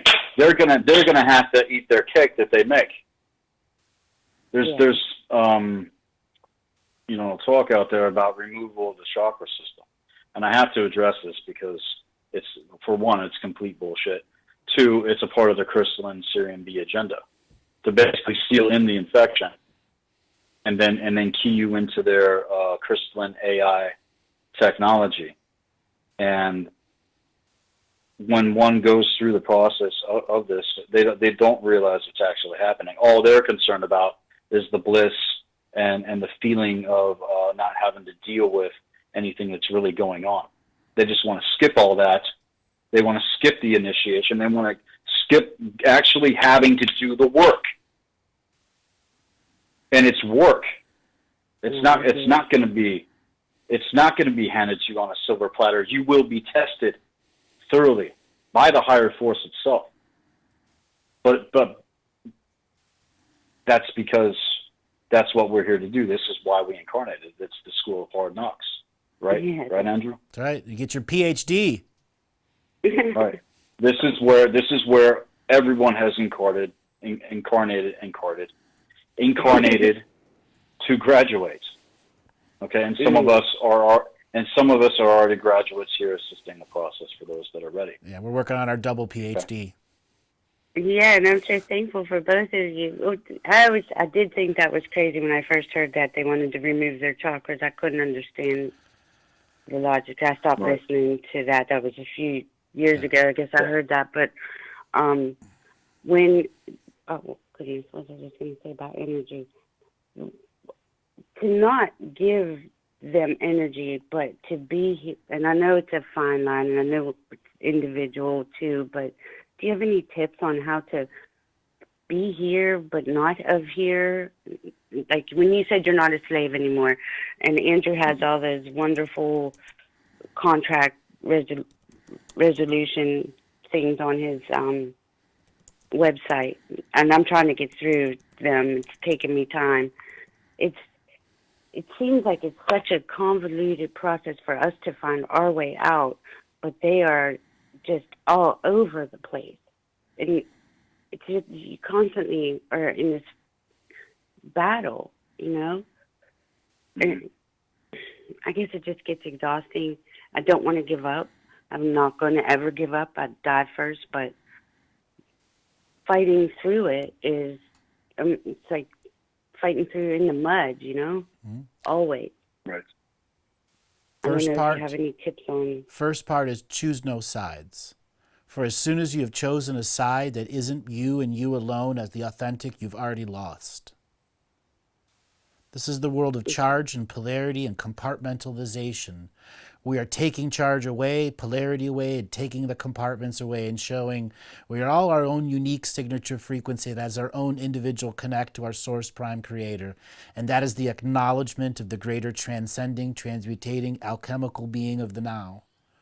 Recognizing that in this moment of now, you have an infinite set of choices, to make an infinite set of course adjustments, to have an infinite point of view when you come from the authentic self with knowingness of your connection to source. No matter what other people say or do, it shall not weaponize you or your internal processes to choose sides in this world of charge and polarity. Find out how to enforce your moral code so that it doesn't scale or move to the side when somebody steps in your environment and says, it's my way or no way. Be empowered and potent in presence in your body. Learn the coping skills of denial of services to energy vampires. Learn how to use your pheromones and the law of attraction and repulsion to make your reality manifest what it is that you do through conscious application of your intent with heart space. Become ritual, but do not get lost in the ceremony. Understand ceremonies, but do not get lost in the ritual. Know there are old shells that must often be let go through a process of observance of the self. When you choose to heal, it is the commitment to heal and the courage that it takes to follow through, process, and integrate. Healing is an experience, not an event. Healing is a process, not an event.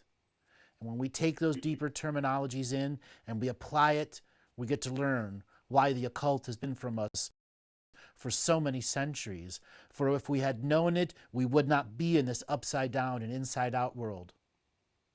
Okay, that makes a lot. Caller, thank you so much.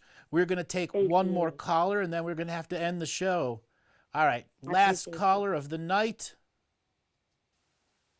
Last caller is James from the Glendale area. James from Glendale, California. Are you there? I am. Can you hear me? Hi, James. How you doing today? I'm doing great. I can't believe I got through. That wheel of callers is no joke, man. You made it. So what questions do you have for me and Seth? Well, I heard you a while back talk about fake. Fuck you right in the pussy. Fuck you right in the pussy. Fuck you right in the pussy. That was not me. No, I assure that's you. the troll guy again. Oh, that's funny. Conference locked. So that particular person has a hard-on for interrupting shows. He doesn't do this show. He does it to other shows. Anywhere he can get his voice heard, he does it and does it over and over again. He's been banned from hundreds of sites. Harking back to the golden age of public access television a bit. But okay. Anyways, anyway, you were saying, man. Yeah. So, I mean, you didn't discuss this in the interview, and if it's off topic, I can ask a different question. It's about fake Reiki, and how does one discern? Because I've been practicing a particular system called Reiki Tumo since 2010. Does it track back in lineage to the Usui, Takata, or Hayashi method? Is there actual lineage trackage? Bits of Usui, but with some subtle differences. No. If in Reiki 2 you are not taught how to actually spin forward and backwards in time, then you aren't learning Reiki. You're learning a bastardization of it. That's the determination. It's called Reiki Tumo. Tumo meaning Kundalini. Never heard of it. This Indonesian computer scientist had an out-of-body experience he had Kundalini syndrome and was basically slowly dying, and this entity named Baba G taught him this system, and it works beautifully for me. But it's like, how can I check? Okay, I'm going to answer this, man. There's a difference between Kundalini and the Ruach. Yes. Okay.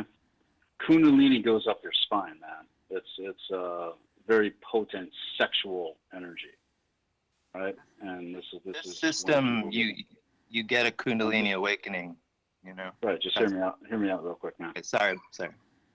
It's very potent with that specific energy. This is when people get into tantra. This is when people get into, the concept of sacred sexuality. I'm a level 1 Nigong Ruach practitioner. Okay, and everything to do with Reiki, with Qigong, all of it goes back to Nigong. Nigong is when the individual learns the keys of self-mastery to be able to move energy with the mind. Qigong is specifically with breathing. Reiki, there's all these different techniques. I'm actually certified in Reiki myself. Okay? But for me personally, it all goes back to the first cosmic law. Everything in the occult. All these healing abilities, all these teachings, everything. It all goes back to the state of consciousness of the individual. And you got Reiki healers out there. You can go get certified in Reiki online, man, in a week. That's not any sort of initiation. This takes years. This takes decades to master. Okay? And if somebody is doing it and they're sick in the bed and dying, and they got all sorts of blocks in their fucking system because of that Kundalini charge. It's very dangerous, actually, because people don't know the difference. And then, of course, it's promoted, in the spiritual communities that are out there doing whatever they're doing, and people wonder why they're suffering these ailments and stuff like that too, because they're not actually going through the real biospiritual regenesis. This is what we are offering with the Blue Flame Healing Arts and Occult Science. And again, it comes back to a personal gnosis, because what works for one person might not work for another person, depending on your disposition, psychologically, then getting into the system mechanics of your body, your bloodlines, your ancestors, everything. This is why it's happening, as far as I'm concerned. What do you think, Andrew? Well, the fake systems out there are from people who never became masters themselves, that believed in this day and age that they could make a buck by writing a book and teaching a class. I started taking Reiki in 2002, became a master by 2003, had done over 700 patients by 2004, had done 1,700 patients by 2005, to working well over 5,000 patients. I mastered myself through patients. And when I taught Reiki to nurses that were at bird victim units, cancer units, hospice wards, it took a year to go from Reiki 1 to Reiki 2, and I did not break my rules because I followed my tradition that I was taught under. I learned Goshen scanning as well as Karuna Reiki, which was from a direct lineage. Now, so many systems completely miss the integrative teachings of what it means to be a practitioner. Reiki 3, which is taught over and over and over again, was never meant to be taught as a mass initiation system. It was only for those who wanted to follow psychic surgery and the deep understandings and requirements that it took of perspective, and the hundreds of clients that would be under your hands as part of a process of learning the commonalities of what healing is. You are a facilitator. Now I will make a bold statement here. More people have died from bad Kundalini than people who have ever smoked weed. Okay? Weed doesn't kill people. Kundalini can. And I have met dozens and dozens of practitioners who have fucked people up by activating their Kundalini, who was not ready for it, that made impotent people, literally impotent, because you did not know what you were facilitating, because there were entities there and you were never trained about how to clear the entities in the lineage of the Kundalini itself. I'm not bashing this individual teacher because I don't know them. What I'm saying in general, from a society that thinks you can become a master in a month, no, you can't. Until you've had 250 patients under your hands, you are a trivial peon of a healer. And that may be insulting to people, but until you've had a cancer patient die and you believed your faith was going to do it, but you have to go through the process of accepting, until you've had a burn victim unit under your hand and a person scream, until you've seen a soldier with their arm cut off and you're getting rid of their fake limb syndrome, until you have experienced what it is getting rid of someone that has fibromyalgia, until you've had 100 different cases, you are a practitioner. And to become a master means you have seen the entire gambit of how people screw themselves up mentally, physically, spiritually, and socially. For all that is within the energy. For wherever there is cancer, there is rage. For wherever there is cancer, there's an unresolved spiritual issue within the frequency that is giving a termination date. In each and every one of those termination dates can be stopped and altered by energy alone through the facilitation process of opening the proper corridors in the governing vessel, not the Kundalini process. For it'll be in the governing and the conception vessel that you bring the macro and microcosmic order back into balance, which is Qigong, an understanding of the flow of the universe.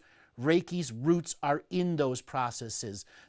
Master Usui, that was the first practitioner, was a doctor in the 1900s in Japan who traveled all around India and the Orient, learning from the ancient masters what?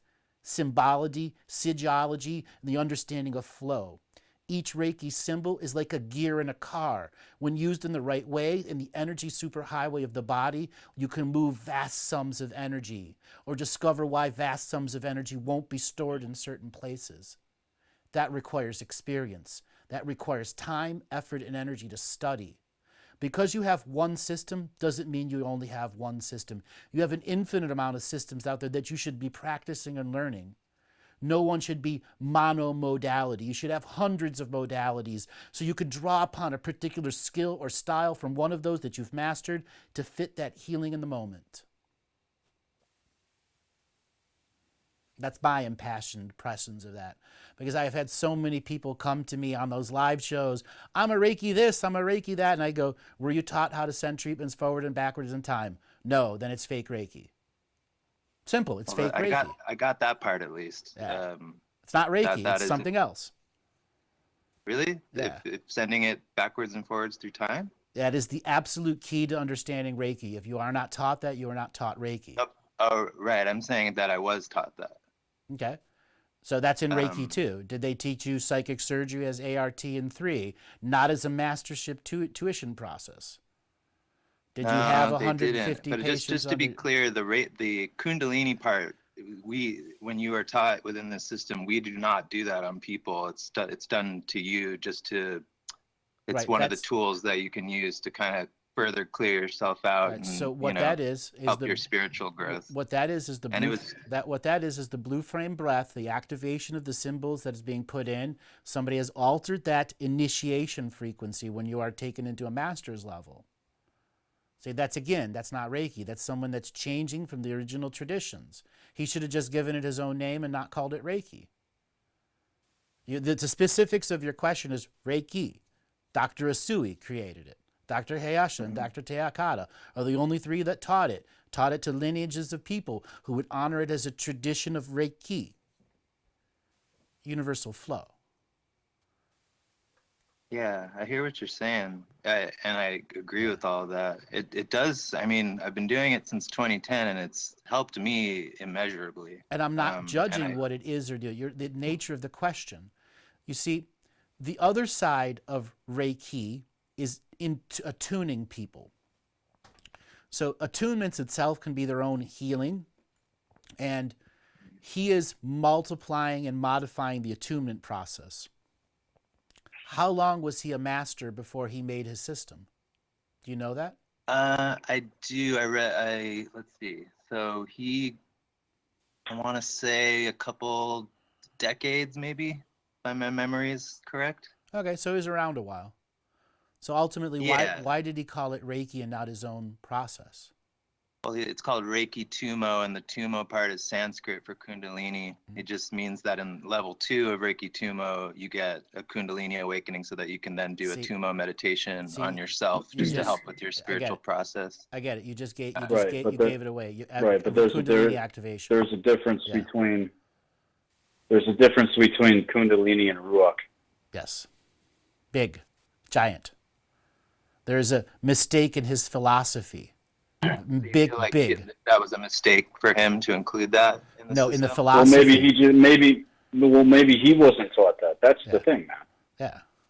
See, there are people out there with limited information knowledge, and this is why the wisdom councils are necessary, and this is also why accountability is necessary, because you can't just run out there and start doing this sort of stuff and not have gone through the initiations that one needs to be able to reach that level. And if anybody out there thinks that they have arrived and they act like they have the all truth and the answer for everything, especially with everything we're talking about in context, you need to run from those people. Yep. Because they don't have it all. They don't. Because everything that we're working to do, specifically with the blue flame healing arts and occult science, goes back to the first fucking cosmic law. Like I'm talking about, if you were not the master of your own thought and emotion first, and then you start trying to do this stuff, you're gonna get all the mess that unfolds with it. In a form of a different form of entanglement. So this is what I am teaching my students. You do not. I don't even teach them magic or get into the higher occult sciences until they've reached a certain level of mastery with their own psychological blueprints. If you don't know what your psychological blueprint is, then when the certain things happen, you're not going to know what to do or why you're reacting a certain way to it. Especially if somebody has a Kundalini awakening.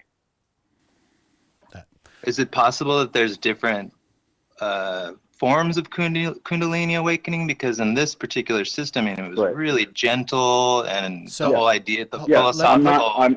Let me insert. I'm not dismissing Kundalini. Kundalini is an energy stream. But it's not the only one. And if directed right, then yes, it can be used. But it is a very potent energy, and you have to be at a certain level to be able to wield it. If you're not at that level, then it's going to rip through your system like you wouldn't believe. Yeah. Let me add something else in there. So as soon as a practitioner... It's a very, very powerful energy. The Ruach is actually even more potent. Right. So as soon as someone activates a Kundalini as a facilitatorship, you have turned on an energy that is attracting, harvesting entities. Now, you were probably not taught that in your class, were you? And that is everything goes wrong. That when a Kundalini is activated, you have to have a protected state of frequency because haunting is coming. You are a giant energy being waiting to be sucked and harvested on. Right, and this is why I teach drawing the circle of the magician. Right, you will be haunted. It's so important. I cannot tell. So important. I cannot tell you how many people from Tantra that I have sexual dehaunting from. Because they think they're raising their Kundalini and opening up to the sexual process of wonderment, and no, they just fucked a ghost. Okay? Literally. And that could be 30 years of life force they just had lost. 30 years of life force. What if you're just completely surrendering to source when you channel how Reiki do you know you're your completely Kundalini meditations? Is there a protection there? Or? How do you know you're completely connecting to source if you've been hijacked at the dream world level? Exactly. That's why I wanted to talk to you. I don't. You don't. I can only feel what's in my body and what my body's telling me. That's why the occult sciences, the contract revocations, all of those teachings are there of self-discernment, know thyself. That's the key. Self-discipline of knowing the self. That's ultimately what's going to be your journey. We cannot judge experiences good or bad, but we can say what they are or aren't without charge and polarity behind them. I thank you for asking this question. You did give a great frequency so that both Seth and I can give great answers back. Keep practicing what you're doing, but begin to ask questions. What else can I do to make it my modality where I don't have to use the word Reiki? And say, maybe it's time for me to personally expand and explore and add new things to this, like the a la carte system, so you can begin mastering the now skills. Learn new protective styles, incorporate them into your healing, observe things in the past, and watch how things unfold. Thank you, Andrew. You're welcome. Thank you for calling in. All right. Thank you, Seth. Yeah. Peace out, man. You're welcome. Seth, this has been an outstanding time. Our pre-recorded time was outstanding. Answering all these questions are fun. Remind people how they can get a hold of you. If anybody wants to get a hold of me, send me an email at blackearthproductions@hotmail.com. I would encourage everybody out there, if they want to know more about what we're doing with the Blue Flame Healing Arts and Occult Science, go on to the Black Earth Productions website, and it's Black Earth Productions with a Z at the end.com. Go ahead and check out the services page. Also, I encourage everybody to check out our blog page called Apothekia, and my beloved just put out a new blog called The New Mythos, and is in alignment with synchronistic trajectory, basically with everything that we've been talking about the last few days on this live stream. It's happening now, everything that we've gotten into and with what's unfolding. So yeah, again, it's blackearthproductions@hotmail.com. Also the website at blackearthproductions.com. Thank you, Seth. And if those are interested in coming to my live event, October 5th through the 8th, you can go under the button below us and click I want to enroll. You'll get 2 free tickets to come to the event, the Equinox and the Solstice course, as well as the Alchemy series, and all for a $9.97 to get the 6-week course. Yeah, I'm selling, because that's how we stay in business. Masters putting signs up saying open for business, that those that want to go. October 5th through the 8th. I'll see you live in Seattle. Welcome. We'll be ready for the next show. All right, everyone. See you next time.